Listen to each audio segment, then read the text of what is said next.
تو آج جو ہم سبق پڑھنے والے ہیں اس کے اندر ہم یہ جانیں گے کہ موٹے حروف کتنے ہیں، باریک حروف کتنے ہیں۔ الف، را، لام کبھی موٹے ہوتے ہیں کبھی باریک ہوتے ہیں، ان کی کیا وجہ ہے، اور اسی طرح اس سبق کے اندر ان کے اندر کون کون سی صفات پائی گئی ہیں۔ ٹھیک ہے، تو چلیے سبق کو شروع کرتے ہیں۔ السلام علیکم ورحمۃ اللہ وبرکاتہ۔ میں امید کرتا ہوں کہ آپ سب خیر و عافیت سے ہوں گے۔ تو آج کا جو ہمارا سبق ہے وہ ہے صفات لازمہ متضادہ، یعنی ایک دوسرے کی صفات ضد بننے والی، اور یہاں پر اس کا تیسرا جوڑا ہے۔ جیسا کہ آپ کو معلوم ہے ہمس جہر ہم نے پڑھ لیا، شدت رخوت ہم نے پڑھ لیا۔ آج ہمارا تیسرا جوڑا ہے جو ہے استعلاء اور استفال، یعنی موٹے حروف کتنے ہیں اور باریک حروف کتنے ہیں۔ تو چلیے سبق کو شروع کرتے ہیں۔ اب یہاں پر دیکھیں، سب سے پہلے جو ہماری صفات ہے نمبر 5 پر، وہ ہے استعلاء۔ یہ کون سی صفات ہے؟ استعلاء۔ استعلاء کا مطلب ہے بلند ہونا، چڑھنا۔ کیا؟ استعلاء کا مطلب ہے بلند ہونا، اوپر کی طرف چڑھنا۔ ٹھیک ہے، اب جن حرفوں میں یہ صفت پائی جاتی ہے ان کو حروف مستعلیہ کہتے ہیں۔ کیا کہتے ہیں؟ ان کو حروف مستعلیہ کہتے ہیں۔ اب مطلب کیا ہے؟ مطلب اس صفت کا یہ ہے کہ ان حرفوں کو ادا کرتے وقت، کیا؟ ان حرفوں کو ادا کرتے وقت زبان کی جڑ تالو کی طرف اٹھ جاتی ہے، جس کی وجہ سے یہ حروف موٹے پڑھے جاتے ہیں۔ ٹھیک ہے، اب یہاں پر دیکھیں، مطلب ان حرفوں کو ادا کرتے وقت ہمیشہ زبان کی جڑ تالو کی طرف اٹھ جاتی ہے، جس کی وجہ سے یہ حروف موٹے ہو جاتے ہیں، اور ایسے حروف 7 ہیں۔ ایسے حروف کتنے ہیں؟ یعنی موٹے حروف کتنے ہیں؟ 7 ہیں، جو ہر حال میں موٹے ہوتے ہیں، جیسے خا، صاد، ضاد، غین، طا، قاف، ظا۔ ٹھیک ہے، یہ ان کا مجموعہ ہے، غصہ، ضغط، قذ۔ ٹھیک ہے، یہ 7 حروف ہیں جو کیا ہیں؟ موٹے پڑھے جاتے ہیں ہر حالت میں۔ اب ان کے موٹے پڑھے جانے کی 5 حالتیں ہیں جن کو درجات بھی کہا جاتا ہے۔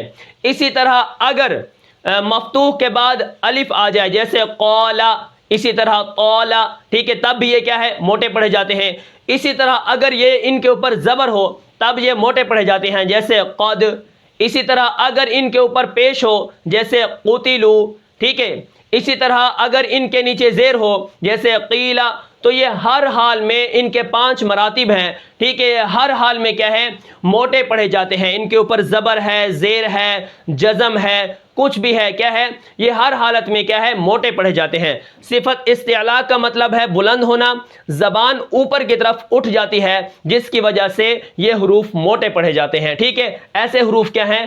7 ہیں، جن کا مجموعہ میں نے آپ کو بتایا ہے، غصہ، ضغط، قذ ہے۔ ٹھیک ہے، اب یہاں پر دیکھیں، ایک اور سوال پیدا ہوتا ہے کہ زبان کیسے اٹھتی ہے۔ ٹھیک ہے، جب ہم کیا کرتے ہیں، زبان کی جڑ کو کیا کرتے ہیں، آخر میں جب زبان کی جڑ کو ہم اوپر تالو کی طرف اٹھاتے ہیں، ٹھیک ہے، جب اٹھتی ہے تو آواز میں رکاوٹ اور بلندی پیدا ہو جاتی ہے، جیسے ٹھیک ہے، جب ہم کیا کرتے ہیں، زبان کو اوپر کی طرف اٹھاتے ہیں تو کیا ہے، پھر آواز میں رکاوٹ اور بلندی پیدا ہو کر یہ حروف وزنی اور کیا ہے، پر ہو جاتے ہیں، وزن ان کے اندر آ جاتا ہے، جیسے قاف، طا، خا، اسی طرح کیا ہے، صاد، غین۔ جب زبان کی جڑ اوپر کی طرف اٹھتی ہے تو یہ 7 حروف کیا ہیں، پھر موٹے پڑھے جاتے ہیں۔ ٹھیک ہے، یہ اس کا مطلب ہے اس صفت کا۔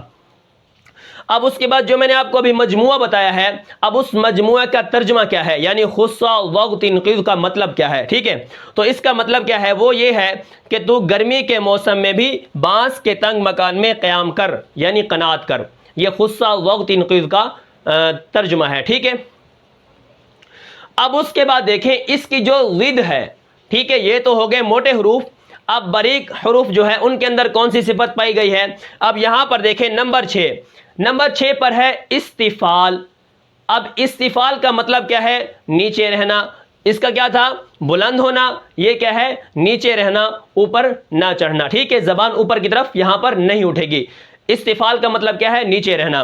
اب یہاں پر دیکھیں، جن حرفوں کے اندر یہ صفت پائی جاتی ہے ان کو مستفیلہ کہتے ہیں۔ ٹھیک ہے، اب مطلب اس صفت کا یہ ہے کہ ان حرفوں کو ادا کرتے وقت زبان کی جو جڑ ہے وہ تالو کی طرف نہیں اٹھتی، جس کی وجہ سے یہ حروف باریک پڑھے جاتے ہیں۔ اب ایسے حروف کتنے ہیں؟ ایسے حروف 22 ہیں۔ 22 کتنے؟ 20 اور 2 22 حروف ہیں جو کیا ہیں؟ باریک ہیں۔ ہم نے وہاں پر نکال لیے ہیں 7، باقی بچ گئے 22۔ اب یہاں پر دیکھیں، جیسے فا، ٹھیک ہے، حمزہ فا زبر اف، فا، ٹھیک ہے، تو یہاں پر دیکھیں ہا، شین، تو اوپر کی طرف زبان کی جڑ اوپر کی طرف نہیں اٹھتی۔ اگر میں ان کو پڑھوں جیسے خو، صاد، ٹھیک ہے، لود، تو وہاں پر زبان کی جڑ اٹھ رہی ہے، جس کی وجہ سے یہ کیا ہو رہے ہیں؟ موٹے ہو رہے ہیں۔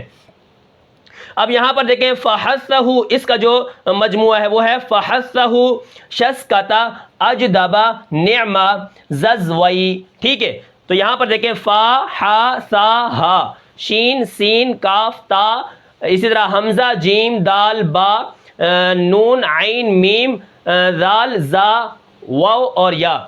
اب یہ کیا ہے؟ یہ 19 حرف ہیں، ٹھیک ہے، یہ 22 نہیں ہے، یہ کیا ہے؟ 19 حرف ہیں۔ میں نے یہاں سے 3 حروف نکال لیے ہیں کہ اب میں نے وہ 3 حروف کیوں نکالے ہیں، ٹھیک ہے۔ اب یہاں پر دیکھیں، یہاں پر بھی وہ حروف نہیں ہے استعلاء کے اندر کہ وہ موٹے پڑھے جاتے ہیں، اور استفال کے اندر ان کو شمار کر دیا ہے۔ اب یہاں پر دیکھیں الف لام را، ٹھیک ہے، الف ماقبل کے تابع ہوتا ہے، ٹھیک ہے، الف کبھی کیا ہے؟ موٹا ہوتا ہے، کبھی باریک ہوتا ہے، یعنی وہ اپنے ماقبل کے تابع ہوتا ہے کہ الف کے اگر پچھلے والے حرف، پچھلا جو حرف ہے وہ موٹا ہوگا تو الف بھی موٹا پڑھا جائے گا، جیسے قال ولا الضالین، قال، الف اپنے ماقبل کے تابع ہے، جیسے کانا، اب یہ باریک پڑھا گیا، جیسے اصابہ، یہ باریک پڑھا گیا، الف اپنے ماقبل کے تابع ہے۔ اگر کیا ہے؟ الف سے پہلے کوئی حرف موٹا ہوگا تو الف بھی موٹا پڑھا جائے گا۔ اسی طرح اگر الف کے پیچھے کوئی حرف باریک ہوگا تو پھر الف کیا ہے؟ باریک پڑھا جائے گا، ٹھیک ہے۔ اس کے بعد دیکھیں نمبر 2 پر کیا ہے؟ لام۔ اب لام جو ہے یہ کئی حالتوں میں موٹا ہوتا ہے، کئی میں باریک ہوتا ہے۔ اب یہ جب موٹا ہوتا ہے وہ ہے لفظ اللہ اور اللہم، ٹھیک ہے، جبکہ ان کے پچھلے والے حرف پر زبر ہوتی ہے۔ اللہ اور اللہم کا جو لام ہے یہ موٹا ہوتا ہے، اس کے علاوہ کیا ہوتے ہیں؟ یہ باریک ہی ہوتے ہیں، ٹھیک ہے۔ اس کے بعد نمبر 3 پر ہے را۔ اب را کچھ حالتوں میں کیا ہوتی ہے؟ موٹی ہوتی ہے، کچھ میں باریک ہوتی ہے۔ اگر را کے اوپر زبر ہو جیسے ربک، را موٹی ہو گئی۔ اسی طرح اگر را کے اوپر پیش ہو ربما، اسی طرح قل اعوذ برب، را کے اوپر جب زبر ہوتی ہے تو یہ موٹی، اگر زیر ہو تو باریک ہو جاتی ہے، جیسے من شر، ٹھیک ہے۔ یہاں پر دیکھیں را کچھ حالتوں میں موٹی ہے، کچھ حالتوں میں باریک ہے، تو ان کے اندر جو صفات ہیں وہ صفات عارضہ ہیں، یعنی کبھی ہوتی ہیں کبھی نہیں ہوتی، وہ انشاءاللہ ہم آگے پڑھ لیں گے، ٹھیک ہے۔ یہاں پر بس میں آپ کو یہ وضاحت دینے والا تھا کہ ان تینوں حرفوں کو جب استفال میں شمار کیا ہے تو کس بنا پر کیا ہے، کیونکہ یہ کبھی حرف موٹے بھی ہوتے ہیں تو ان کو اوپر استعمال کرنا تھا خصہ وقت انقذ کے ساتھ، لیکن انہوں نے کیا کیا ہے؟ الف لام را کو اگر اس میں شمار کیا ہے تو وہ اس کی اکثر حالتوں کی بنا پر کیا ہے کہ یہ اکثر حالتوں میں باریک ہوتے ہیں۔ را باریک پڑھی جاتی ہے، لام باریک پڑھا جاتا ہے، الف ویسے ہی باریک پڑھا جاتا ہے، ٹھیک ہے، ماقبل کے تابع ہے لیکن باریک بھی تو ہوتا ہے، اسی لیے اکثر حالتوں کو دیکھ کر ان کو استفال میں شمار کر دیا ہے۔ استعلاء والے جو حروف ہیں یہ ہر وقت موٹے ہوتے ہیں، زبر ہو، زیر ہو، پیش ہو، جزم ہو، شد ہو، کچھ بھی ہو، تو یہ 7 حرف جو ہیں ہر وقت موٹے ہوتے ہیں، اور یہ جو لام، را اور اسی طرح الف جو ہے یہ کیا ہے؟ کچھ حالتوں میں باریک ہوتے ہیں اور کچھ حالتوں میں موٹے ہوتے ہیں۔ تو آپ کو کیا ہے؟ اس سبق کو سمجھنا چاہیے، ٹھیک ہے۔ تینوں حرفوں کو، اب ان تینوں حرفوں کو کیا کہتے ہیں؟ ان تینوں حرفوں کو شبہ مستعلیہ، طب مستعلیہ کہتے ہیں۔ شبہ مستعلیہ کیا مطلب؟ یعنی یہ جب موٹے ہوتے ہیں تو مستعلیہ کی مشابہت اختیار کر جاتے ہیں، ٹھیک ہے، اس کی کیا ہے؟ تابع ہو جاتے ہیں، یعنی موٹے ہو جاتے ہیں، ٹھیک ہے، تو ان کو شبہ مستعلیہ بھی کہتے ہیں اور طب مستعلیہ بھی کہتے ہیں، ٹھیک ہے۔ تو یہ تھا آج کا ہمارا سبق، ٹھیک ہے۔ یہ حروف ہمیشہ موٹے ہوں گے، ٹھیک ہے، ان کے اوپر زبر ہو